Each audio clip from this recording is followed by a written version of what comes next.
তাহলে আমরা শুরু করি প্রথম অধ্যায় থেকে, ঠিক আছে? রেডি? জি স্যার। জি স্যার। জি স্যার। দেখি বলেন তো হিসাব বিজ্ঞানের প্রধান উদ্দেশ্য কি? হিসাব আর্থিক তথ্য সরবরাহ করা। প্রধান উদ্দেশ্য হচ্ছে তথ্য সরবরাহ করা। আচ্ছা, আমি সরবরাহ। এবার একটু বলে দিই। হিসাব বিজ্ঞানের প্রধান উদ্দেশ্য হচ্ছে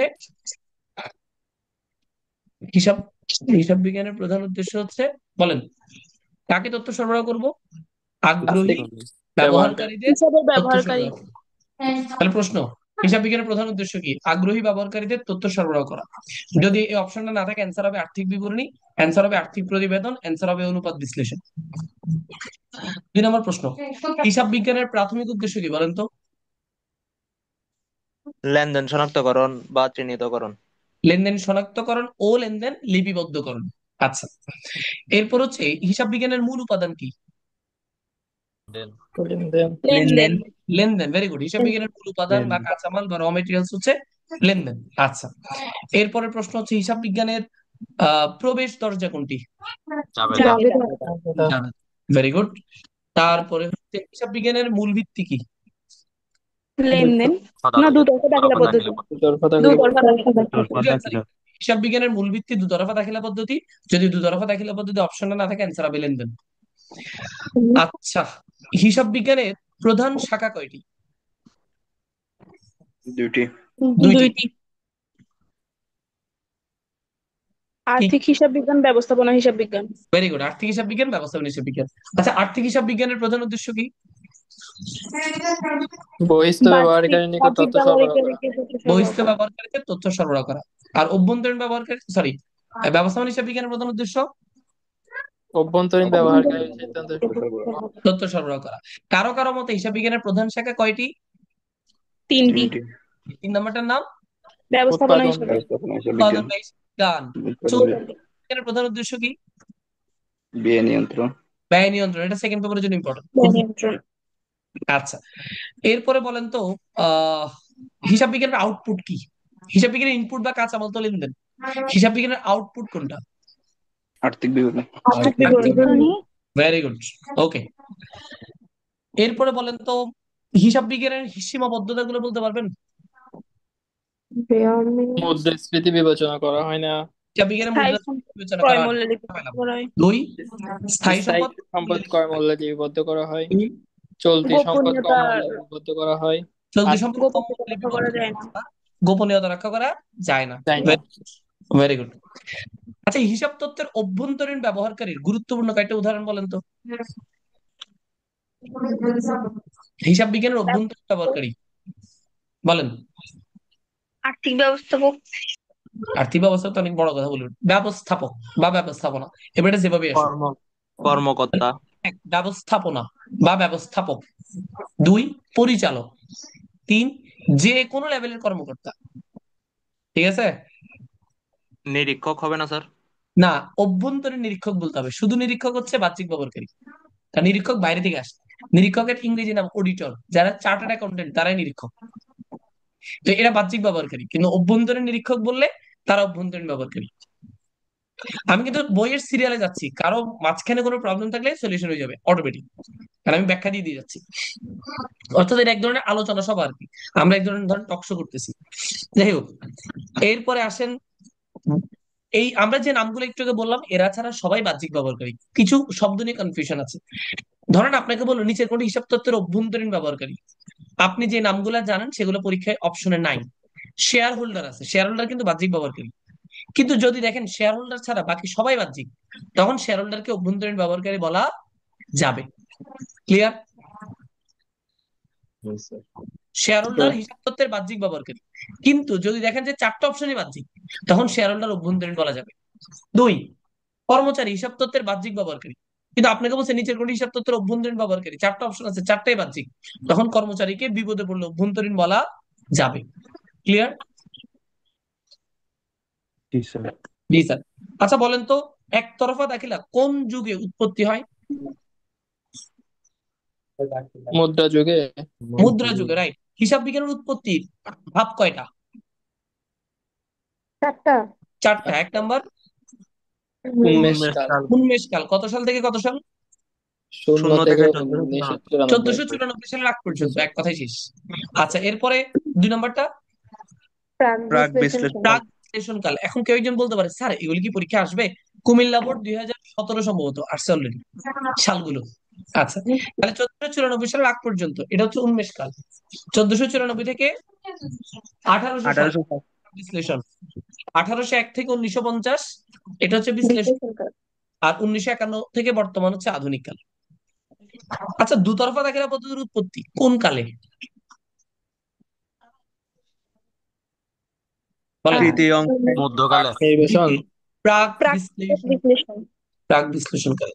আচ্ছা, হিসাব বিজ্ঞানের জনক কে? প্রালুকা বা প্রালুকা। ওনার বাড়ি কই? এই পুরো নাম লাগবে। ইতালি। তাহলে ফেনীর শহরে। ভেনিস শহরে। উনি কি ছিলেন? ধর্মযাজক। গণিতবিদ। ধর্মযাজক, পাদ্রী। গণিতবিদ এবং ধর্মযাজক। গণিতবিদ এবং ধর্মযাজক। ধর্মযাজক। আচ্ছা স্যার, মতান্তরে তুরস্কে বলে যে সেটা ফাও কথা, বলে ফাও কথা। হিসাব বিজ্ঞানে কোনো মতান্তর নেই, সব ডাইরেক্ট অ্যান্সার ফিক্সড। মতান্তর হচ্ছে ওনার মৃত্যুটা। ওনার মৃত্যুর সাল দুইটা, 1514, 1517। আমরা অলওয়েজ 1517 বলবো, 14 না। জি স্যার। আচ্ছা, এরপর হচ্ছে লুকা প্যাসিওলি কত তারিখে হিসাব বিজ্ঞান মানে দুতরফা দাখিলা পদ্ধতির আবিষ্কার করছেন? কত তারিখ? কত তারিখ? 10 নভেম্বর। নভেম্বর। নভেম্বর। 10 নভেম্বরকে কোন ধরনের দিবস বলা হয়? বিশ্ব হিসাব অ্যাকাউন্টিং বিজ্ঞান দিবস। দিবস। বিশ্ব অ্যাকাউন্টিং দিবস না বেটা, আন্তর্জাতিক হিসাব বিজ্ঞান দিবস। কি বলে এগুলো? মানে দিবসের তো একটা সুন্দর নাম আছে। যাই হোক, বুধের এরপরে শুক্রবার। আসেন। আচ্ছা, লুকা প্যাসিলি মূলত কি আবিষ্কার করছেন? দুইটা হিসাব পক্ষ ডেবিট ক্রেডিট। দুতরফা। দুতরফা দাখিলা পদ্ধতি, সিম্পল প্রশ্ন। যাই হোক, আচ্ছা, দুতরফা দাখিলা পদ্ধতির অর্থ কি? প্রতিটা বলেন। হিসেবে পক্ষ। দুইটা সাইড থাকবে। দুইটা টু মানে লেনদেন প্রকাশ করে। দুই দুই, পক্ষ তরফা মানে লিপিবদ্ধ। পক্ষ, দাখিলা মানে লিপিবদ্ধ করা। তাহলে দুইটি পক্ষ লিপিবদ্ধ করার পদ্ধতি। তাহলে প্রতিটি লেনদেনকে দুটি পক্ষে লিপিবদ্ধ করার পদ্ধতি। যদি বলে দুতরফা দাখিলা পদ্ধতি বলতে কি বুঝাও? প্রতিটি লেনদেনকে দুটি পক্ষে লিপিবদ্ধ করার পদ্ধতিকে দুতরফা দাখিলা পদ্ধতি বলে। আর দুতরফা দাখিলা পদ্ধতি খুবই ভালো পদ্ধতি, খুবই খারাপ পদ্ধতি একতরফা। এবারে এইটার উপর ডিপেন্ড করে প্রশ্ন উত্তর দিবেন। আচ্ছা, হিসাব নিকাশের ভিত্তি কয়টা বলতে পারবেন? মানে লেনদেন লিপিবদ্ধ করার ভিত্তি কয়টা? দুইটা। দুইটা। এক, নগদ বকেয়া ভিত্তি। ভিত্তি। এক, নগদ ভিত্তি। দুই, বকেয়া। বকেয়া ভিত্তি। আচ্ছা, নগদ ভিত্তি কোনটা? নগদ টাকা পাইলে নগদ টাকা আদান প্রদান হলে নগদ আদান প্রদান হলে লেনদেন হবে, নগদ আদান প্রদান না হলে এটাকে লেনদেন বলা যাবে যাবে না। না। বাকি সব বকেয়া ভিত্তি। আমরা যত কাজ করি সব বকেয়া ভিত্তি। ভালো কোনটা? বকেয়া ভিত্তি। খারাপ কোনটা? নগদ ভিত্তি। সবাই কোনটা অনুসরণ করে? বকেয়া ভিত্তি। সরকার কোনটা অনুসরণ করে? নগদ ভিত্তি। তাহলে গ্যাপ দ্বারা স্বীকৃত পদ্ধতির নাম কোনটি? বকেয়া ভিত্তি। বকেয়া ভিত্তি। রাইট। আচ্ছা, গ্যাপের পূর্ণরূপ কি রে? জেনারেলি অ্যাকসেপ্টেড অ্যাকাউন্টিং হ্যাঁ, পূর্ণরূপ এটা সবাই পায় না, আমরা জানি। ভুলটা কথা হবে বলি। জেনারেলি অ্যাকসেপ্টেড অ্যাকাউন্টিং, এটুকে কারো ভুল হয় না। ভুল হবে প্রিন্সিপাল না প্রিন্সিপল? উত্তর হচ্ছে প্রিন্সিপল। প্রিন্সিপল না প্রিন্সিপলস? উত্তর হচ্ছে প্রিন্সিপলস। PLES, এই বানানটা ঠিক রাখবেন। Generally accepted accounting principles. Paul's শব্দের অর্থ হচ্ছে নীতিমালা, মনে থাকবে। জি স্যার। আর এটা আবিষ্কার করছে কারা? যুক্তরাষ্ট্র। যুক্তরাষ্ট্র। যুক্তরাষ্ট্রের একটা সংগঠন, FASB। আচ্ছা। তাহলে FASB এর পূর্ণরূপ কি? Financial standards board. এসবি মানে স্ট্যান্ডার্ডস বোর্ড। কোথাও এসবি দেখবেন পূর্ণরূপ হচ্ছে স্ট্যান্ডার্ডস বোর্ড। এ দেখলে অ্যাকাউন্টিং, তাহলে FASB financial accounting standards board, মনে থাকবে। জি স্যার। এগুলা সব 1900 কত সাল? 73 সাল। শুধু একটা ছাড়া, IASB ছাড়া। IASB হচ্ছে 2001 সাল, বাকি সব 1973, মনে থাকবে। জি স্যার। জি স্যার। তাহলে বলেন তো, বাংলাদেশি হিসাব বিজ্ঞানকে নিয়ন্ত্রণ করে কারা? আইকে ICAB। আচ্ছা, ICAB কোন ডিগ্রি দেয়? সিএ। CA ডিগ্রি দেখবেন, সামনে আই পেছনে বি, মাঝখানেরটার নাম হচ্ছে ডিগ্রি। আই মানে ইনস্টিটিউট, বি মানে বাংলাদেশ, মাঝখানে হচ্ছে সিএ হচ্ছে ডিগ্রি। তাহলে সিএ ডিগ্রি দেয় কেডা? ICAB। ICMAB এরা কি ডিগ্রি দেয়? সিএমএ। CM কি? CM CMA। ICAB এর পূর্ণরূপ কি বলতে পারবেন? Institute of Institute of Chartered Chartered Accountants of Accountants Bangladesh. of Bangladesh. Institute of chartered accountants of Bangladesh, অর্থাৎ বাংলাদেশের যারা চার্টার্ড অ্যাকাউন্টেন্ট আছে তাদের সংগঠনকে আইসিএবি বলে। আচ্ছা, আইসিএমএবি এটার পূর্ণরূপ কি? Institute of Cost and Management Accounting. Accountants of Accountants of Bangladesh. Bangladesh. Okay sir. আচ্ছা, এরপরে আসেন আইসিএবি কত সালে প্রতিষ্ঠিত হয়? 1973 আইএএসসি পূর্ণরূপ কি? International Accounting Standard Accounting Committee. Standards Committee. Standards committee. আমি যে কয়টা পূর্ণরূপের কথা বলতেছি এগুলোর বাইরে আসবে না ইনশাআল্লাহ। যে কয়টা নাম বলতেছি, তাহলে আমি প্রথমে বলছি গ্যাপ, তারপর বলছি এফএসবি, তারপর বলছি আইসিএবি, তারপরে জিজ্ঞেস করছি আপনাদেরকে আইএএসসি, তারপর জিজ্ঞেস করছি আইসিএমএবি, অলরেডি 5টা বলে ফেলছি। 6 নাম্বার বলেন তো আইএফআরএস এর পূর্ণরূপ কি? International Financial Reporting Standards. International financial reporting standards. এটা গ্যাপের জমজ ভাই। গ্যাপটা আমেরিকানরা ইউজ করে, সারা বিশ্বের জন্য আইএফআরএস। ক্লিয়ার? জি স্যার। তারপরে যদি প্রশ্ন করি ট্রিপল এ অর্থাৎ এ এর পূর্ণরূপ কি? American Accounting Association. American accounting association. আচ্ছা, এই সংগঠনটাকে আমরা কেন শিখি, মানে এই সংগঠনটা আমাদের কাছে কি হিসেবে পরিচিত? আধুনিক হিসাব বিজ্ঞান এরকম।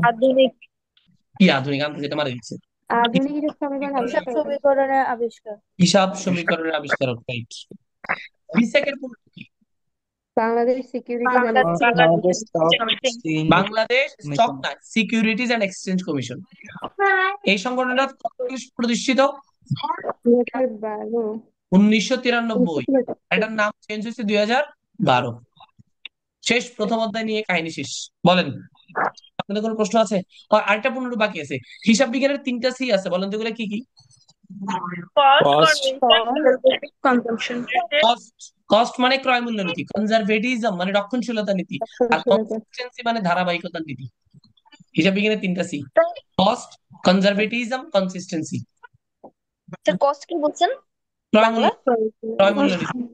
আর কনজারভেটিজম মানে রক্ষণশীলতার নীতি, কনসিস্টেন্সি মানে ধারাবাহিকতার নীতি। ক্লিয়ার? জি স্যার। প্রথম অধ্যায় যে কয়টা প্রশ্ন ইনশাআল্লাহ এর বাইরে আসবে না। পারা যাবে? আচ্ছা স্যার, বলেন। তো 4 নাম্বার এমসিকিউ একটু দেখান তো। বুঝি নেই, কারো কথা কিছু বুঝি নেই। 4 নাম্বার এমসিকিউ একটু দেখান। হ্যাঁ বলেন না। হিসাব বিজ্ঞানের মুখ্য উদ্দেশ্য হলো এখানে তথ্য সংগ্রহ করা, আর্থিক ফলাফল নির্ণয় করা, দুইটাই তো কারেক্ট। 1 ও 3 কি হবে না? তাও আবার 42 নাম্বারটা দেখেন, এখানে 1 2 4 দিছে, 1 2 3 দিছে। এখানে একটা কাহিনী আছে। সঠিক ও স্থায়ী, এই জন্য এটাকে 2 নম্বরটা ক্যান্সেল দিবেন না। আর ওখানে স্থায়ী, স্থায়ী হিসাব রাখা বলতে খতিয়ানকে বোঝায়। আচ্ছা, সঠিক বললে তাহলে অ্যান্সার হবে না। স্থায়ী বলতে খতিয়ানকে বোঝায়। তো খতিয়ানের মাধ্যমে আমরা কি করি? মূলত আর্থিক প্রণালী করি। জি স্যার, বুঝছি। স্যার স্যার স্যার উচ্চ মাধ্যমিক হিসাব বিজ্ঞানের 3টা পি এর কথা পাইছিলাম, ওইগুলো মনে নাই, ওইটা একটু যদি বলতেন তাহলে ভালো। কস্ট, কনজারভেটিজম, কনসিস্টেন্সি, এটা হিসাব বিজ্ঞানের কনসেপ্ট। না স্যার, অন্যান্য তথ্য বলি, 3টা সি, এটাই তো। পি পি পি এর কথা পাইছিলাম। দরকার নেই। স্যার Public- 49 নাম্বারটা নরমাল নিটাই বলছে আয় থেকে ব্যয় বাদ দিবেন। তো নিটাই কোনটা বলছে? নগদ বৃত্তি। নগদ বৃত্তি হচ্ছে যেখানে নগদ টাকা আছে, শুধু ওটাকে কাউন্ট করবেন। তো দেখেন, চেকের মাধ্যমে বিক্রি করছেন 12,000 টাকা, নগদে ক্রয় করছেন 8,000, আর নাই, তাহলে 12 থেকে 8 বাদ দেন, 4,000 টাকা অ্যান্সার। নগদ গুলো আসবে শুধু, বুঝছি? স্যার 48 নাম্বারটা। না, আর বলতে পারবো না, আমি তো প্রশ্ন সলভে চলে গেছেন আপনারা। আমি তো প্রশ্ন করার কথা। বকেয়া ভিত্তিতে হিসাব রক্ষণ করলে এখানে সবাই আসবে, সবগুলো যোগ করে দেন, এটা answer। কত টাকা লেনদেন সবাই আসবে। বকেয়া ভিত্তিতে সবাই আসে, নগদ ভিত্তিতে শুধু নগদ আসে। বকেয়া ভিত্তি মানে বাকি না, বকেয়া ভিত্তিতে সকল লেনদেন লিপিবদ্ধ করা হয়, আর নগদ ভিত্তিতে শুধু নগদ লেনদেন লিপিবদ্ধ করা হয়। ঠিক আছে, আসেন এবার পরবর্তী লেনদেন। এবার লেনদেন থেকে প্রশ্ন করি, ঠিক আছে? রেডি? জি স্যার। আচ্ছা, তো বলেন তো উল্লেখযোগ্য সৃজনশীল আপনারা পড়ছেন, মানে যে ঘটনাগুলো লেনদেন নয়, এরকম কয়েকটা উদাহরণ বলেন তো, খুব কমন পরীক্ষা আসে। পণ্য ক্রয়ের হচ্ছে ফরমাইশ, পণ্য ক্রয়ের ফরমাইশ, ক্রয়ের ফরমাইশ, ব্যবস্থাপক নিয়োগ, মালিকের মৃত্যু, দুই কর্মচারী নিয়োগ, কর্মচারী কর্মচারী নিয়োগ। নিয়োগ, মজুত তাহলে পণ্যের মালিকের মূল্যবৃদ্ধি, মৃত্যু, একটু একটু একটা একটা বলে বলে একটু দম নিয়েন। এক নাম্বার বলছি ফরমাইশ প্রদান বললে এটা লেনদেন না। দুই, যে কোনো নিয়োগ লেনদেন না। তিন, মালিকের মৃত্যু, বিক্রয়জাত পণ্যের মালিকের, মূল্যবৃদ্ধি, ওকে, মালিক বা কর্মীর মৃত্যু, তার মানে কোনো মৃত্যু লেনদেন না। চার, মজুত মজুত মজুত পণ্যের পণ্যের মূল্যবৃদ্ধি। মূল্যবৃদ্ধি, মজুদ পণ্যের মূল্য বৃদ্ধি। মজুদ পণ্যের দাম যদি বাজারে বাড়ে যায় এটা আমাদের জন্য লেনদেন না, কারণ আমরা বিক্রি করে নিতে হবে। স্যার পাঁচ, গত বছরের বিক্রয় তুলনায় বৃদ্ধি, বিক্রয় বৃদ্ধি, গত বছরের তুলনায় বিক্রয় বাড়লে গত বছরেরটা আলাদা লেনদেন, এবছরটা আলাদা লেনদেন, তুলনা কখনো লেনদেন হতে পারে না। ছয়, আরেকটা আছে, মালিকের তদন্ত ছেলের টাকা বেতন দেওয়া, নিজের পকেটের টাকা দিয়ে, মালিক তার নিজের পকেটের টাকা দিয়ে যদি কোনো খরচ করে সেটা আমাদের জন্য লেনদেন না, কারণ টাকাটা কে দিছে? মালিক। কার জন্য দিছে? ওনার নিজের জন্য, ব্যবসায়ের জন্য দেয়নি, তাহলে এটার সাথে ব্যবসায় কোনো সম্পর্ক নাই। তাহলে এটা দুই কাজে লাগবে। এক, পরীক্ষা বলবে নিচের কোনটি লেনদেন নয়, উদাহরণ এগুলা। দুই, সৃজনশীলে ক নম্বরে আসবে যে সকল ঘটনা লেনদেন হয় তার পরিমাণ নির্ণয় করো। পারা যাবে? যারা উত্তর দিতে পারতেছেন না বা মনে আসতেছে না তারা অন্যদের গুলো শুনে শুনে উত্তরগুলো একটু মাথায় নিয়ে। আমার উদ্দেশ্য এখানে দুই রকম। এক, প্রশ্ন করা, যারা পারে তারা অ্যান্সার দেয়া, যারা পারে না তারা শিখে নেয়া। আচ্ছা এবার দেখি বলেন তো, হিসাব বিজ্ঞানের ইনপুট বা কাঁচামালকে বা মূল উপাদান কোনটি? লেনদেন, লেনদেন। আচ্ছা লেনদেনের আবিধানিক অর্থ কি? লেনা ও দেনা। দেনা, লেনা দেনা হিন্দি শব্দ, অর্থ, অর্থ গহন ও প্রশ্ন প্রদান, শুনে দেনা পাওনা, আচ্ছা গ্রহণ বর্জন, এরে এরে এরে এরে বলছে আগে আদান প্রশ্ন প্রদান না, বুঝতে, তারপর অ্যান্সার দিতে। না বুঝে অ্যান্সার দেন কেন? আগে প্রশ্ন শোনেন, বুঝেন, দেন অ্যান্সার দেন। লেনদেনের আবিধানিক অর্থ কি? আদান প্রদান, আদান প্রদান বা গ্রহণ প্রদান, ইংরেজিতে বলে গিভ এন্ড টেক। তো আন্দাজে কি কি কতগুলো বলে দিতেছেন, কাহিনী কি? আরেকজন ফিনান্স নিয়ে আসছে গ্রহণ করছেন, বড় সমস্যা। আচ্ছা, লেনদেনের প্রধান দুইটা বৈশিষ্ট্য বলেন তো, কোন দুইটা বৈশিষ্ট্য ছাড়া লেনদেন হতে পারে না? অর্থের অঙ্কে অর্থের অঙ্ক পরিমাপযোগ্য, দ্বৈত হচ্ছে সত্তা। গিয়ে অর্থায়নকে পরিমাপযোগ্য, আরেকটা আর্থিক অবস্থা পরিবর্তন, আর্থিক আর্থিক অবস্থার অবস্থার পরিবর্তন, দুই সপ্তাহ পরে। লেনদেনের প্রধান বৈশিষ্ট্য দুইটা, এক, অর্থায়নকে পরিমাপযোগ্য হইতে হবে, দুই, আর্থিক অবস্থার পরিবর্তন হতে হবে। আচ্ছা, লেনদেনের আরো কয়েকটা বৈশিষ্ট্য বলেন তো। আচ্ছা, দ্বৈত সত্তা মানে পক্ষ কয়টা? দুইটা, দুইটা। দুইটা পক্ষের নাম কি? দুইটা, দাতা ও গ্রহীতা, দাতা ও দাতা। গ্রহীতা, আচ্ছা, দাতা ডেবিট না ক্রেডিট? Credit, credit. গ্রহীতা ডেবিট, ডেবিট। ডেবিট মানে গ্রহীতা আর ক্রেডিট মানে দাতা। যে গ্রহণ সুবিধা করলেই debit, গ্রহণ, গ্রহণ করলেই ডেবিট, প্রদান করলে ক্রেডিট। আমরা যখন নগদ টাকা পাই আমরা গ্রহণ করি, আমরা বলি নগদ ডেবিট। আমরা যখন কাউকে নগদ দেই তখন আমরা নগদ প্রদান করি, প্রদান করলেই ক্রেডিট। ক্রেডিট, মনে থাকবে? জি স্যার, লুকা পেসিল মূলত এটাই বলছিলাম, সুবিধা গ্রহণ করলে ডেবিট, সুবিধা প্রদান করলে ক্রেডিট। আচ্ছা এরপরে আসেন, আচ্ছা কয়েকটা আন্ত লেনদেনের উদাহরণ বলেন তো। আচ্ছা আন্ত লেনদেন মানে কি?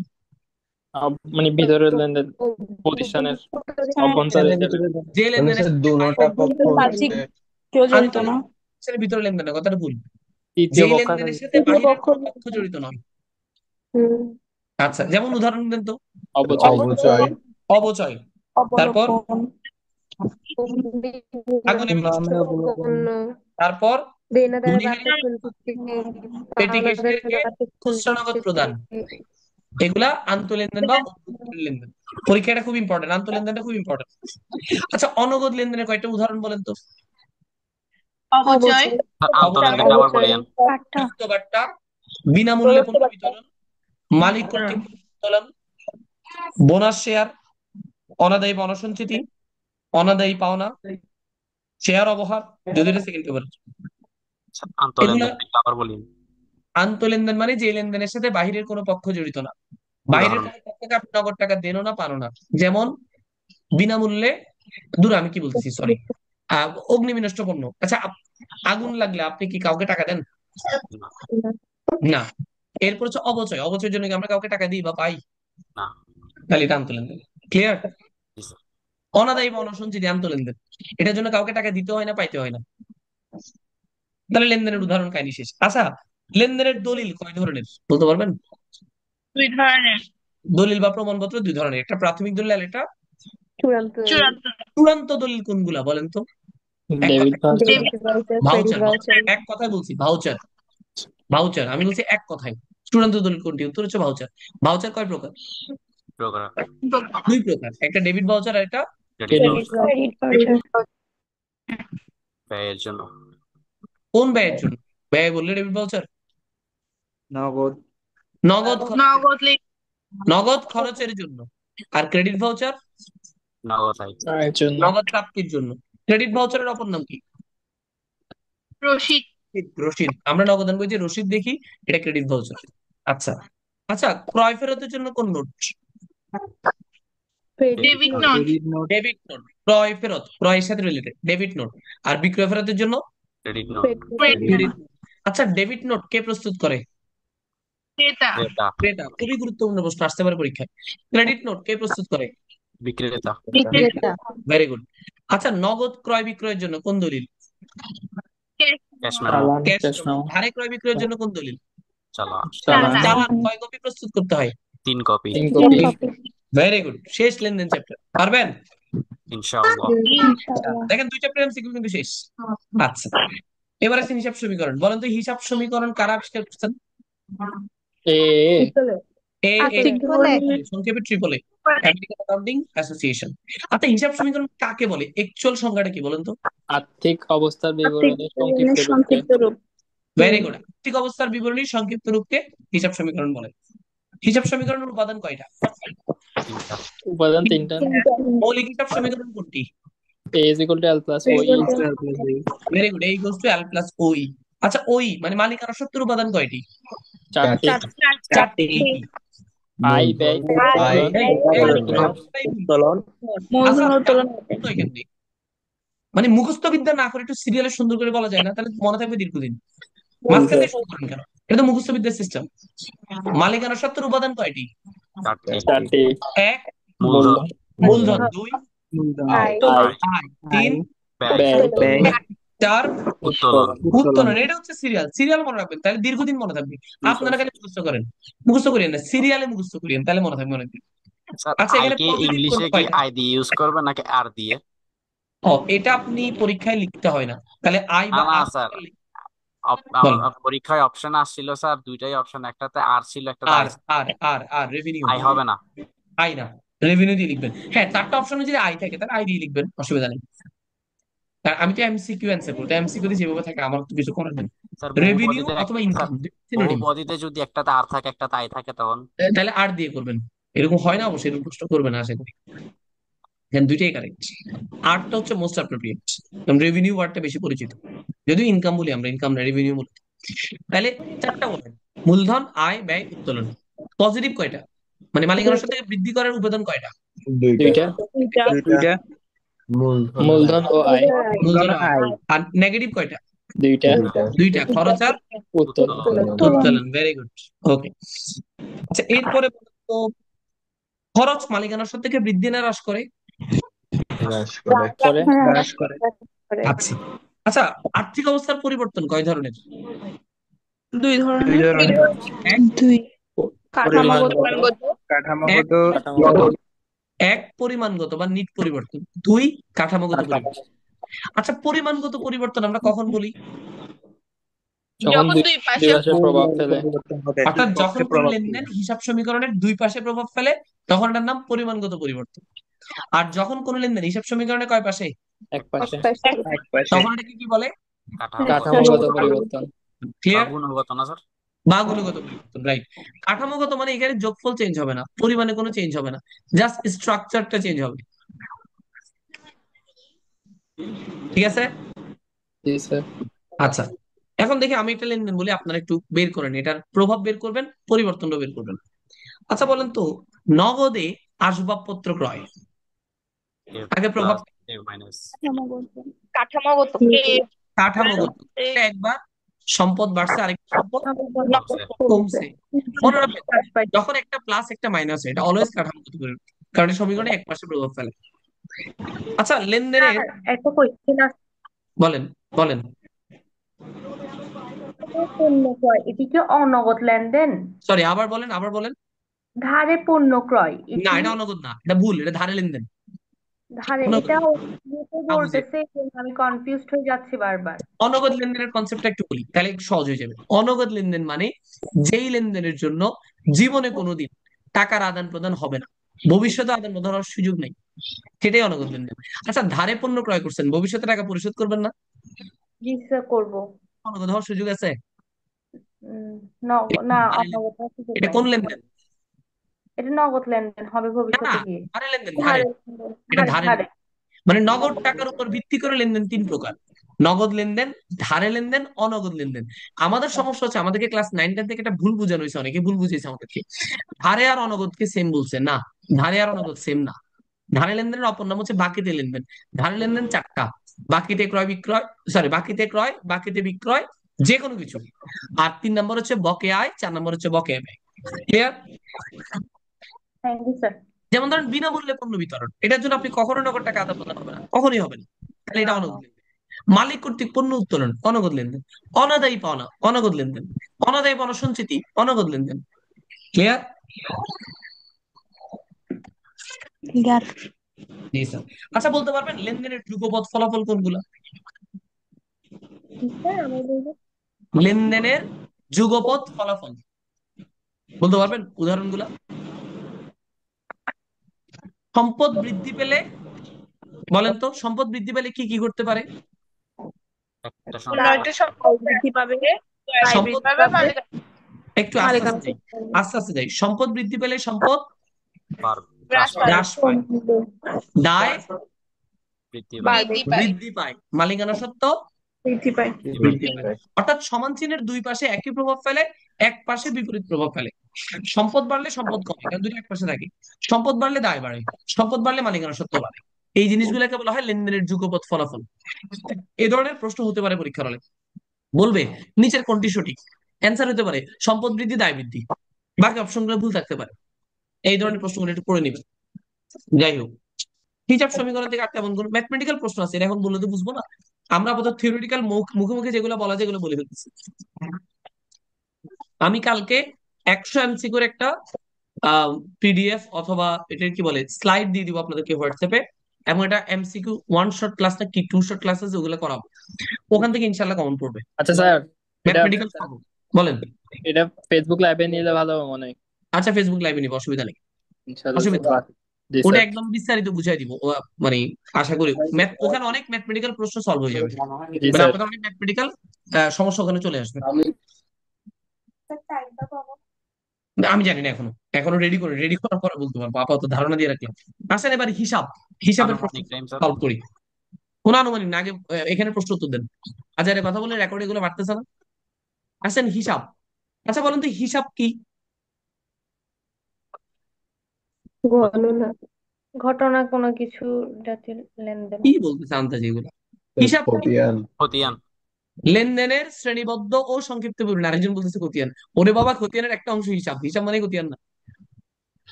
খতিয়ান যদি একটা খাতা হয়, হিসাব হচ্ছে একটা পৃষ্ঠা, বুঝছি? হিসাবকে প্লুরাল নাম্বার হিসেবে খতিয়ান বলি, অর্থাৎ ধরেন 10টা হিসাবকে একসাথে খতিয়ান বলা হয়। একটা খতিয়ান আর একটা হিসাব সেম কথা না। যাই হোক, হিসাব হলো লেনদেনের শ্রেণীবদ্ধ ও সংক্ষিপ্ত বিবরণী। তার মানে হিসাব হচ্ছে এক ধরনের বিবরণী বা ছক, মনে থাকবে? জি স্যার। একটা হিসাবের কয়টা অংশ থাকে? তিনটা। তিনটা। হিসাবের নাম, হিসাবের এক ডান নাম্বার দিক আর ডেবিট, বাম দিক। 1 নম্বর ডেবিট, 2 নম্বর হিসাবের নাম, 3 নম্বর ক্রেডিট। আধুনিক হিসাব কয় প্রকার? 2 প্রকার, 5 প্রকার। এটা পরীক্ষা দিবে, তুই এইচএসসি পরীক্ষা দিবি সুমিত? পাঁচ ভণ্ডামি প্রকার করতে স্যার। সারাদিন খালি, সে আজের প্রশ্ন নিয়ে ব্যস্ত থাকে, হিসাবের প্রকারভেদ পারে না, এইচএসসি পরীক্ষা দিবে। তো তোমরা লজ্জা থাকার কথা, তুই মুখ ডাক, মাস্ক পর, অবশ্যই এমন মাস্ক পর। যাই হোক, হিসাব কয় প্রকার? আধুনিক হিসাব কয় প্রকার? 5 প্রকার। 5 প্রকার। বলেন তো? সম্পদ, সম্পদ, দায়, দায়, মালিকানা সত্ত্ব, আয়, ব্যয়। Okay sir. আচ্ছা কে কে ডেবিট হবে? সম্পদ, ব্যয় সম্পদ। সম্পদ, সম্পদ আর ব্যয়। খরচ, সাথে আরেকটা নাম শিখবেন, উত্তোলন। উত্তোলন। পরীক্ষা আসে কোন হিসাব সেটের ডেবিট উদ্বৃত্ত থাকে? অ্যান্সার হচ্ছে সম্পদ, খরচ ও উত্তোলন। এভাবে আসে, সম্পদ, খরচ ও উত্তোলন। উত্তোলন। আচ্ছা কারা ক্রেডিট হবে? আয়, মালিকানা সত্ত্ব, আয়, আয় আর ব্যয়। মালিকানা সত্ত্ব। আয়, দায়, মালিকানা সত্ত্ব। এবং বুঝতে করেন আয়, দায়, মালিকানা সত্ত্ব। মালিকানা সত্ত্বের জায়গায় পরীক্ষায় মূলধন দিতে পারে। তাহলে আয়, দায়, মালিকানা সত্ত্ব বা আয়, দায়, মূলধন, খুবই গুরুত্বপূর্ণ দুটো প্রশ্ন বলছি। কারা ডেবিট হবে, কারা ক্রেডিট হবে, এটা এমসিকিউতে অনেকবার আসছে পর্যন্ত। যাই হোক, আচ্ছা বলেন তো সনাতন হিসাব কয় প্রকার? 2 প্রকার। 2 প্রকার। ব্যক্তিবাচক। ব্যক্তিবাচক দুই আর অব্যক্তিবাচক। অব্যক্তিবাচক। অব্যক্তিবাচক। আচ্ছা, ব্যক্তিবাচক হিসাব কারা? আই দায় আর মালিকানা সত্ত্ব। আপনার মাথা। আই ব্যক্তিবাচক দায় যে আর হিসাবে মালিকানা শুধু ব্যক্তি সংশ্লিষ্ট থাকে। আরে এর সংজ্ঞা দিচ্ছে, সংজ্ঞা বলে না, উদাহরণ জানতে চাইছি। উদাহরণ শিখেছিলাম তো। আই নামিক হিসাব। সকল দায়, দায় আয় আর বলতেছে কি মালিকানা বারবার, মাথা সত্ত্ব। ঠিক আছে? কি বলে এগুলা? সকল দায়, সকল মালিকানা সত্ত্ব, সম্পদের মধ্যে পাঁচটা। কি কি? দেনাদার, আসলে জমি অগ্রিম খরচ, বকেয়া আয়, ব্যাংক জমা, আরেকটা কি? প্রাপ্য বিল। কয়টা? পাঁচটা। 5টা। তাহলে পাঁচটা সম্পদ, সকল দায়, সকল মালিকানা সত্ত্ব, এগুলো ব্যক্তিবাচক। স্যার এই আর পাঁচটাই কেন হয়? এই পাঁচটাই কেন হয়? কারণ এগুলোর সাথে ব্যক্তি সম্পর্ক, আর কারোর সাথে ব্যক্তি সম্পর্ক নাই। সিম্পল। আচ্ছা ঠিক আছে? অনেকে বলে চলতি সম্পদ মানে ব্যক্তিবাচক। জি না, চলতি সম্পদ মানে ব্যক্তিবাচক না। যেমন নগদ ব্যক্তিবাচক না। ব্যাংক জমা ব্যক্তিবাচক, কারণ ব্যাংকে অ্যাকাউন্ট করলে ব্যক্তি বা প্রতিষ্ঠান, এই জন্য। দেনাদার, এটা তো ব্যক্তি।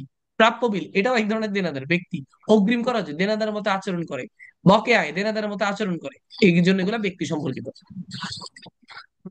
অব্যক্তিবাচক হিসাব কয় প্রকার? 2 প্রকার। দুই প্রকার। এক, সম্পত্তিবাচক। সম্পত্তিবাচক। সম্পত্তিবাচক আর দুই, নামিক হিসাব। নামিক হিসাব। নামিক সম্পত্তিবাচক কারা? ওই পাঁচটা ছাড়া বাকি সব সম্পদ সম্পত্তিবাচক। আর আয় ব্যয়কে বলে নামিক হিসাব। পারবেন? সকল আয় ব্যয় নামিক হিসাব। তাহলে বলেন তো, ক্রয় ফেরত কোন ধরনের হিসাব? নামিক হিসাব। নামিক হিসাব। কেন? কারণ ক্রয় ফেরত এক ধরনের খরচ। স্যার ক্রয় ফেরত কি খরচ? এখানে একটা প্যাচ আছে, বলে ফেলি একটু। দেখেন, হিসাবের প্রকারভেদটা দুই ভাবে করা হয়। একটা হচ্ছে আধুনিক হিসাব 5 প্রকার, আবার বিপরীত হিসাব 5 প্রকার।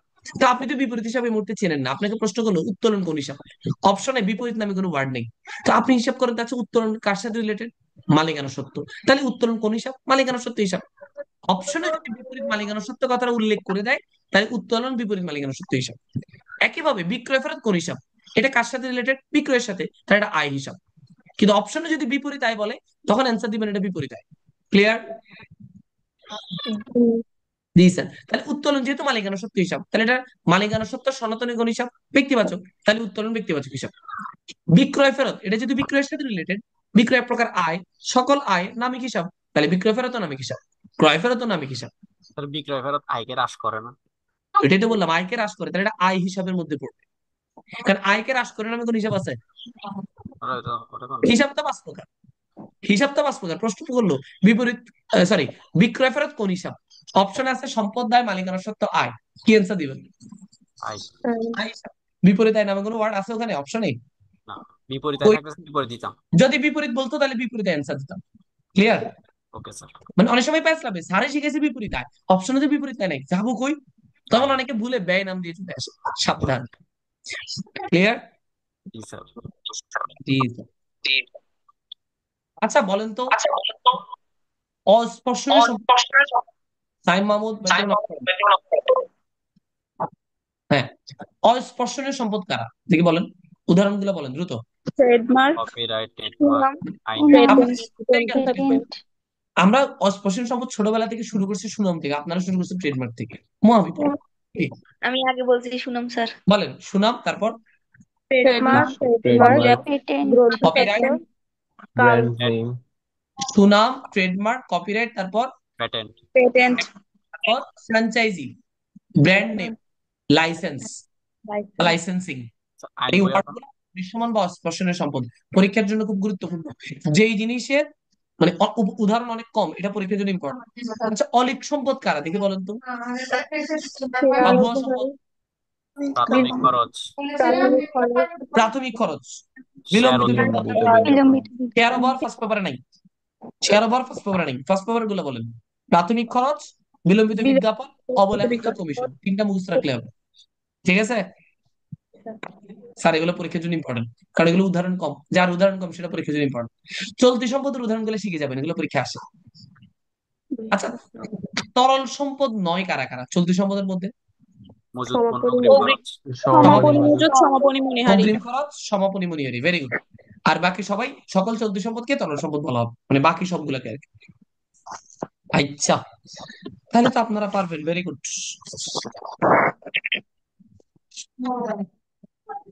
হিসাব চ্যাপ্টার নিয়ে আমার আর কোনো প্রশ্ন নেই। এবার চলেন আমরা একটু জাবেদা নিয়ে, সরি, দুতরফা দাখিলা পদ্ধতি নিয়ে প্রশ্ন করি। আগে বলেন তো দুতরফা দাখিলা পদ্ধতি এই লাইনটার অর্থ কি? ভেঙে ভেঙে বলেন। দুই পক্ষ লিপিবদ্ধ করা। দু মানে দুইটি। দুই দুই, তরফা মানে পক্ষ পক্ষ। পক্ষ, দাখিলা মানে লিপিবদ্ধ লিপিবদ্ধ করা, পদ্ধতি মানে পদ্ধতি। তাহলে অর্থটা কি দাঁড়ালো? দুইটি পক্ষ দুই লিপিবদ্ধ পক্ষ লিপিবদ্ধকরণের পর কাকে লিপিবদ্ধ করব? লেনদেনকে। লেনদেনকে। তাহলে আমরা বলতে পারি না প্রতিটি লেনদেনকে দুটি পক্ষে লিপিবদ্ধ করার পদ্ধতি? হুম বলতে পারি? জি স্যার। জি স্যার। আচ্ছা, তাহলে প্রতিটি লেনদেনকে দুটি পক্ষে লিপিবদ্ধ করার পদ্ধতি। এখন পরীক্ষায় যদি দুতরফা দাখিলা পদ্ধতি কি কি অ্যান্সার দিবেন? তো দুতরফা দাখিলা পদ্ধতি কি, অ্যান্সারটা কি হবে? কি পদ্ধতি?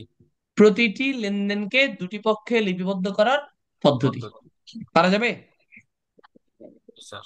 আচ্ছা, দুতরফা দাখিলা পদ্ধতি এটার মূল ভিত্তি কি? লেনদেন। জাবেদা। হিসাব বিজ্ঞান, এই আন্দাজি, সব আন্দাজি, মানে মানে আন্দাজি, আইনস্টাইন সব। হিসাব বিজ্ঞানের মূল ভিত্তি কি? দুতরফা দাখিলা পদ্ধতি। দুতরফা দাখিলা পদ্ধতির মূল ভিত্তি কি? লেনদেন। মনে থাকবে? আচ্ছা, এটার এটার আবিষ্কার করছে কে? Luca passive. Luca Pacioli. কত সালে? 1994। 1494। কত 1494। তারিখে? 10 নভেম্বর। 10 নভেম্বর। এটার উৎপত্তি কোন দেশে?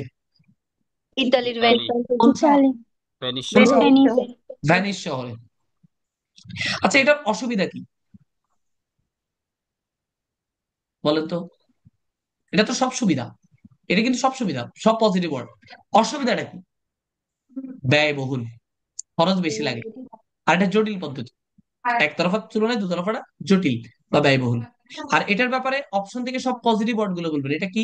এটা বিজ্ঞানসম্মত পদ্ধতি, পূর্ণাঙ্গ পদ্ধতি, সঠিক পদ্ধতি। স্যার এটা ক্লিয়ার? ব্যয়বহুল কেমনে স্যার? কারণ এই এই পদ্ধতি অনুসরণ করতে হলে আপনাকে একজন আলাদা অ্যাকাউন্টেন্ট রাখতে হবে, যিনি অ্যাকাউন্টিং সম্পর্কে খুব অভিজ্ঞ। যারে তারে আনি হিসাব রাখতে দিলে সে পারবে না তো দুতরফা দাখিলা পদ্ধতি। তো যখন আপনি এক্সপার্ট রাখবেন তখন বেতন বেশি দিতে হবে না? স্যার আর কোনো উপায় আছে হিসেব রাখার? একতরফা আছে না? আমরা প্রতিনিয়ত যে হিসাব রাখি, আপনি যে হিসাব রাখেন, বাসা থেকে 100 টাকা আনি, বাসা আবার হিসাব দেন, এটা তো একটা হিসাব পদ্ধতি। এটা নাম একতরফা। বুঝছি? পদ্ধতি দুইটা, একতরফা আর দুতরফা। আমরা সবাই যেটা করি না বুঝে, ওটা একতরফা, আর যেটা আমরা বুঝে করি এটা দুতরফা। দুতরফার জন্য এক্সপার্ট হতে হয়, একতরফার জন্য কোনো এক্সপার্ট লাগে না। ক্লিয়ার? জি। পারবেন? ওকে।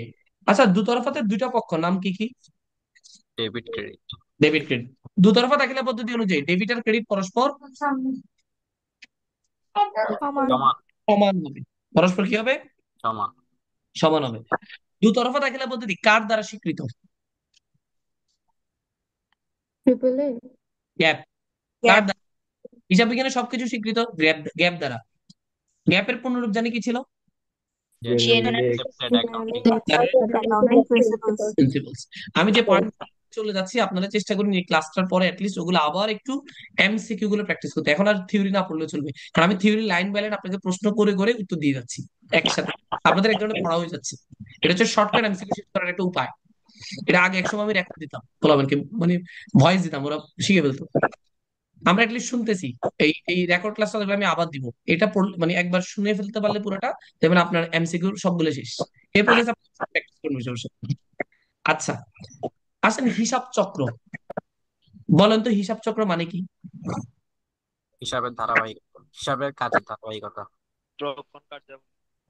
হিসাব রক্ষণ কাজগুলো বা হিসাব বিজ্ঞানের কাজগুলোকে যখন ধারাবাহিকভাবে এবং চক্রাকারে আবর্তন করা হয় তাকে আমরা কি বলি?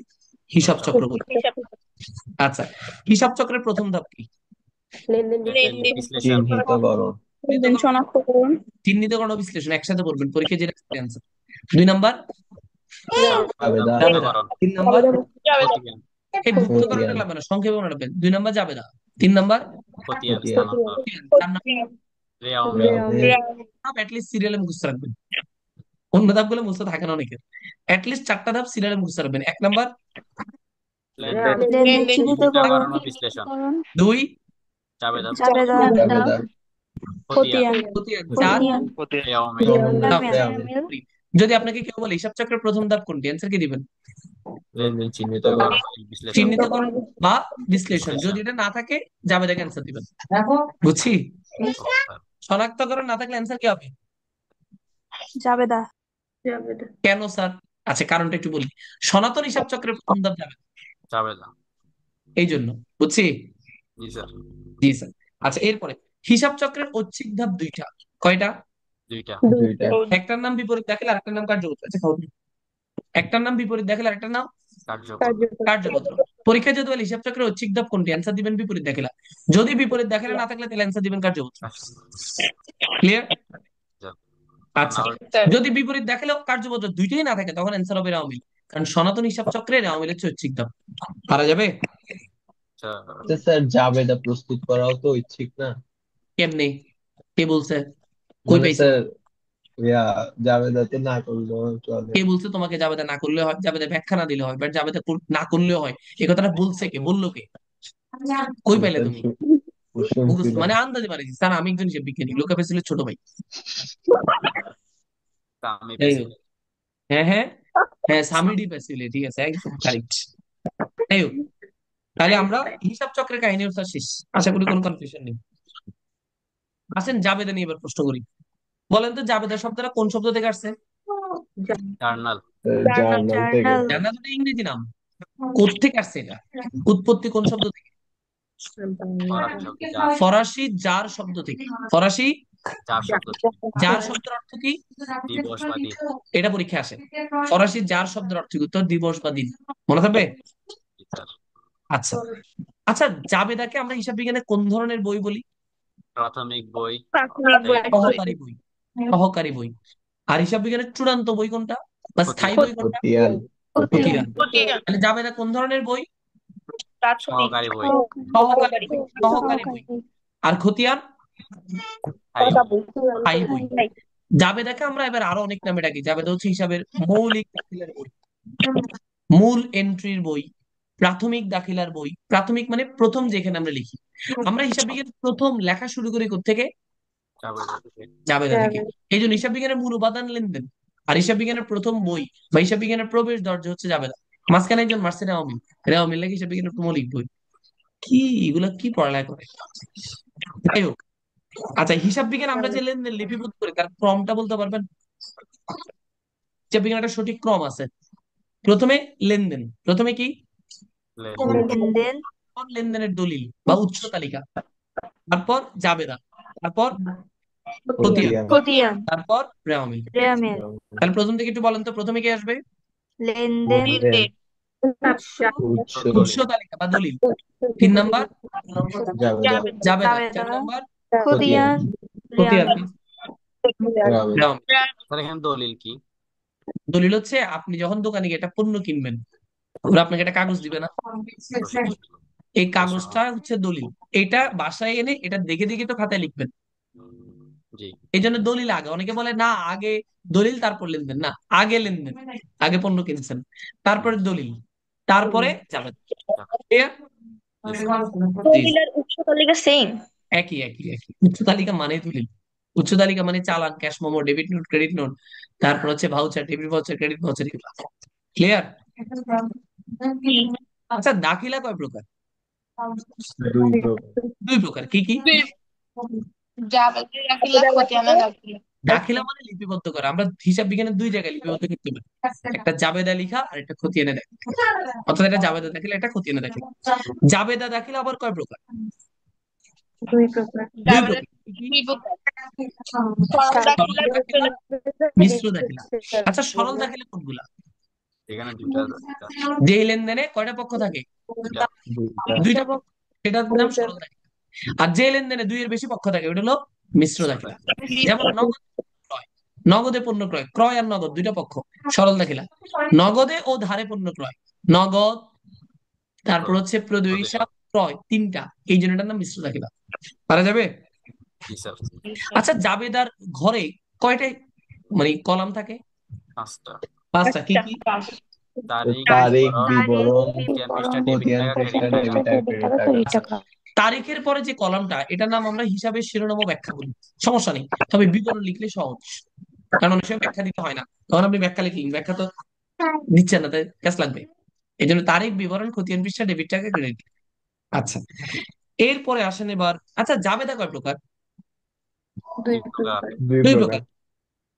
সাধারণ জাবেদা, সাধারণ বিশেষ জাবেদা, জাবেদা। সাধারণ বিশেষ জাবেদা, জাবেদা। বিশেষ বিশেষ জাবেদা। জাবেদা। বিশেষ জাবেদা কারা? নামগুলো বলেন তো। বিশেষ ক্রয় জাবেদা কয়? জাবেদা 5 প্রকার। বিশেষ ক্রয় জাবেদা সাত প্রকার, 7 সাত প্রকার। প্রকার। এক, ক্রয় জাবেদা, ক্রয় ক্রয় জাবেদা, জাবেদা, বিক্রয় বিক্রয় জাবেদা, জাবেদা, বিক্রয় জাবেদা, জাবেদা, ক্রয় ক্রয় ফেরত ফেরত জাবেদা, জাবেদা, ক্রয় ফেরত বিক্রয় জাবেদা, ফেরত চার, জাবেদা, বিক্রয় ক্রয় ফেরত ফেরত বিক্রয় জাবেদা। ফেরত জাবেদা, পাঁচ, নগদ ছয়, প্রদেয় বিল জাবেদা, নগদ নগদান বই। নগদ দাম পেয়ে যাবে। নগদান বই কি নগদ? তো নগদ প্রাপ্তি প্রদান আছে। ওই নগদান বই আবার দুই প্রকার, নগদ প্রাপ্তি জাবেদা, নগদ প্রদান জাবেদা। ঠিক আছে। একসাথে 8 প্রকার বলে দিই। আর আধুনিক এটা দুই প্রকার, সনাতন এটা 4 প্রকার। না 8 প্রকার বলে না কেউ, ভুয়ো কথা, কোথাও 8 প্রকার লেখা নেই, 8টা নাম আছে। এটা 7 প্রকার, নগদান বই আবার দুই প্রকার, এভাবে বলবো। সাধারণ জাবেদার পারবেন নাই। সাধারণ জাবেদার চিনবেন কেমনে? বিভিন্ন দাখিলা থাকবে, প্রারম্ভিক দাখিলা, সমাপনী দাখিলা, সমন্বয় দাখিলা, বিপরীত দাখিলা, এরপরে ধরেন আর কি আছে রে, সংশোধনী দাখিলা। এই যে দাখিলা গুলা বললাম এতক্ষণ, এগুলা সব সাধারণ জাবেদা, মনে থাকবে। আচ্ছা, ভ্যাটের পূর্ণরূপ কি রে? Value added tax. Value added tax, বাংলায় মূসক। মূল্য সংযোজন কর। সংযোজন কর, মানে মূসক। আচ্ছা, বাংলাদেশে ভ্যাট চালু হয় কত সালে? 1991। 1991 সালের 1 জুলাই। বাংলাদেশে কত পার্সেন্ট ভ্যাট? 15%। 15%। আচ্ছা, ভ্যাট কোন ধরনের ট্যাক্স? পরোক্ষ। পরোক্ষ। কর। ভ্যাট দেওয়ার সময় আমরা অনেকে বুঝি না, দেখবেন ধরেন আপনি হিসাব বিজ্ঞান পড়তেছেন, হয়তো আপনি বুঝতেছেন, অনেক সময় ভ্যাট নিচ্ছে যে আপনি খেয়ালও করতে পারবেন না। আপনি একটা কলম কিনতে ভ্যাট ছিল, যে জিনিস আপনাকে না জানাই না বুঝাই নিয়ে ফেলে, ওটাই হচ্ছে পরোক্ষ। আর যে জিনিস আপনাকে বলে সরাসরি নেয়, সেটা প্রত্যক্ষ। যেমন সরকার ইনকাম ট্যাক্স নেয়, সরাসরি নেয়, নাম দিয়ে নেয়, এটা হচ্ছে প্রত্যক্ষ। পারা যাবে? তা ক্রয় পরোক্ষ না? বুঝি নাই, বুঝি পরোক্ষ মানে ক্রয় বিক্রয়ের সাথে যে ভ্যাটটা থাকে এটা পরোক্ষ ভাবে ভ্যাট, নিচ্ছে। ভ্যাট মানেই পরোক্ষ, যার সাথে ইচ্ছে তার সাথে থাকে। ভ্যাট মানেই পরোক্ষ। ভ্যাট পরোক্ষ কর, ভ্যাট শুল্ক এগুলো পরোক্ষ কর, আর আয় করটা প্রত্যক্ষ কর, মনে থাকবে। ইনকাম ট্যাক্স যেটা আয় কর সেটা প্রত্যক্ষ, আর ভ্যাট আর শুল্ক এগুলা পরোক্ষ। ক্লিয়ার?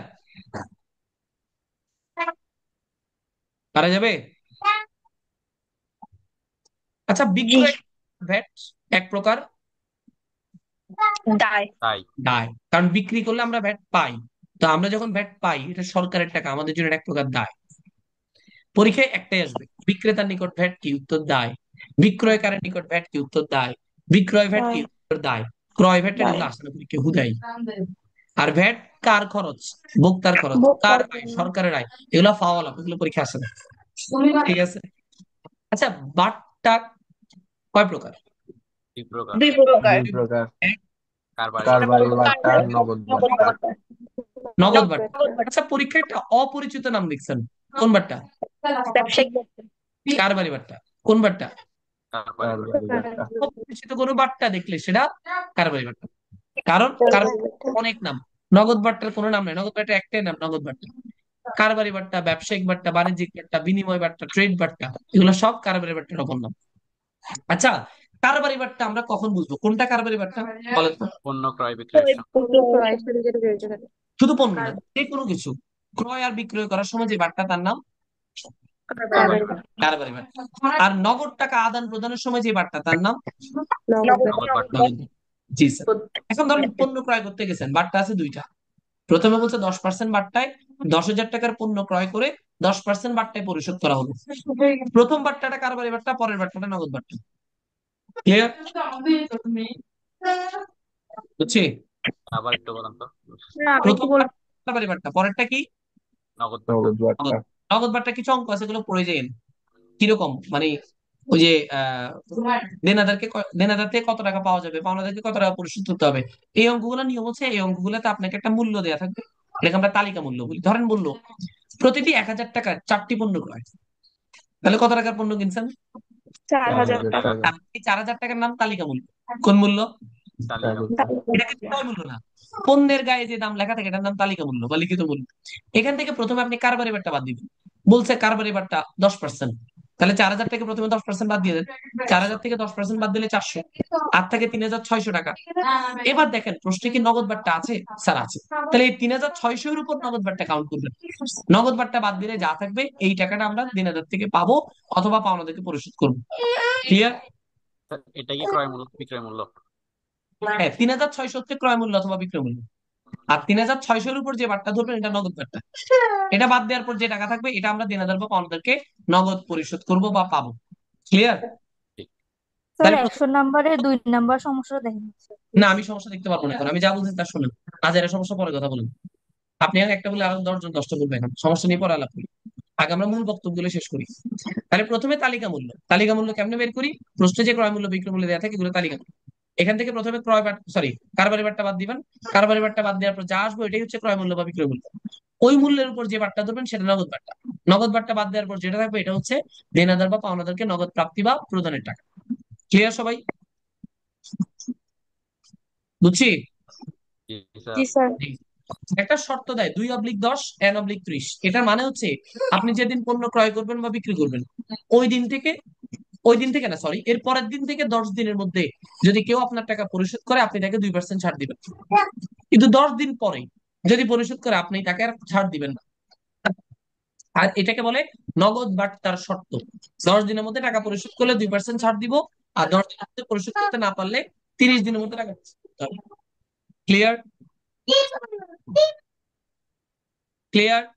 জি স্যার। জি স্যার। ওকে স্যার, জাবেদার আলোচনা শেষ। আচ্ছা, ব্যালেন্স বিডি এর পূর্ণরূপ কি রে? Brought brought down, down, brought down. আর সিডি এর পূর্ণরূপ? Carried down, carried down, Carried down. আচ্ছা, হিসাব বিজ্ঞানের পাকা বই কোনটা? খতিয়ান, খতিয়ান, খতিয়ান। লেজার শব্দের অর্থ কি? খতিয়ান, তাক বা শেলফ, টাক বা শেলফ। টাক বা শেলফ। আচ্ছা, হিসাব বিজ্ঞানে শ্রেণীবিন্যাসকরণের কাজটা করে কি? খতিয়ান, খতিয়ান। খতিয়ান। রাইট। সকল লেনদেনের স্থায়ী ভান্ডার কোনটি? খতিয়ান, সকল বইয়ের রাজা কোনটি? খতিয়ান। খতিয়ান, দুই প্রকার, দুই প্রকার, কি কি? সহকারী, সাধারণ খতিয়ান, সহকারী, সহকারী খতিয়ান। আমরা যত হিসাব দেখবো সব সাধারণ খতিয়ান। যদি কোনো ব্যক্তির নাম দেখি বা কোনো প্রতিষ্ঠানের নাম দেখি ওগুলা সহকারী খতিয়ান। মনে থাকবে? জি স্যার। সহকারী খতিয়ান হচ্ছে ব্যক্তির খতিয়ান। ব্যক্তি ব্যক্তি এই ব্যক্তি আবার দুই প্রকার: স্বাভাবিক ব্যক্তি, কৃত্রিম ব্যক্তি। স্বাভাবিক ব্যক্তি, কৃত্রিম ব্যক্তি। কৃত্রিম ব্যক্তি মানে কোনো প্রতিষ্ঠানকে বোঝায়। পারা যাবে? স্যার আচ্ছা, বিশেষ জাবেদার যোগফল সাধারণ খতিয়ানে কখন স্থানান্তর হয়? মাসের শেষে। প্রতি মাসের শেষে। আর অন্য সকল স্থানান্তর প্রতিদিন। প্রতিদিন। আবার প্রতিদিন। বলছি, বিশেষ জাবেদার যোগফল সাধারণ খতিয়ানে স্থানান্তর হয় প্রতি মাসের মাসের শেষে। শেষে। আর অন্য সকল স্থানান্তর হচ্ছে প্রতিদিন। মনে থাকবে? স্যার আচ্ছা, ক্রয় জাবেদায় বা ক্রয় বইতে কোন লেনদেনগুলো আসবে? ধারে ক্রয়, ধারে, ক্রয়, ধারে ক্রয়, পণ্য ক্রয়, ধারে পণ্য ক্রয়, হ্যাঁ স্পেসিফিক হইন, ভেজাল লাগবে। পরীক্ষা আসবে ধারে পণ্য ক্রয় কোন জাবেদায় আসবে? অ্যান্সার ক্রয় জাবেদায়। ধারে আসবাবপত্র ক্রয় কোন জাবেদায় আসবে? সাধারণ জাবেদায়। কোন জাবেদায়? সাধারণ ভুল অনেকে ক্রয় জাবেদায় অ্যান্সার দিয়ে চলে আসবে। অ্যান্সার হবে সাধারণ জাবেদায়। পারা যাবে? ও জি। তারপরে আসুন, তাহলে আমাদের এই বিশেষ জাবেদার এইগুলো শিখিয়ে কোনটা কোন জাবেদায় আসবে। এটা পেজ নাম্বার, কনসেপ্ট বুকের পেজ নাম্বার 78 আছে। এটা একটু পড়ে ফেলিয়েন। পেজ নাম্বার আচ্ছা স্যার। পেজ নাম্বার 78 বিশেষ জাবেদার প্রকারভেদে একটা টেবল আছে, এটা ভালো করে পড়িয়েন। বিশেষ জাবেদার যোগফল সাধারণ খতিয়ানে স্থানান্তর হয়। যেই জাবেদা ওই খতিয়ানে পাঠাবেন, ধরেন বিক্রয় জাবেদা, তাহলে বিক্রয় জাবেদার যোগফল কোথায় যাবে? বিক্রয় হিসাবে যাবে। ক্রয় জাবেদার যোগফল যাবে ক্রয় হিসাবে। পারা যাবে এগুলা? কোন শব্দের সাথে বই থাকলে এটা জাবেদা, আর কোন শব্দের সাথে হিসাব থাকলে এটা খতিয়ান। খতিয়ান। ক্লিয়ার? জি। আচ্ছা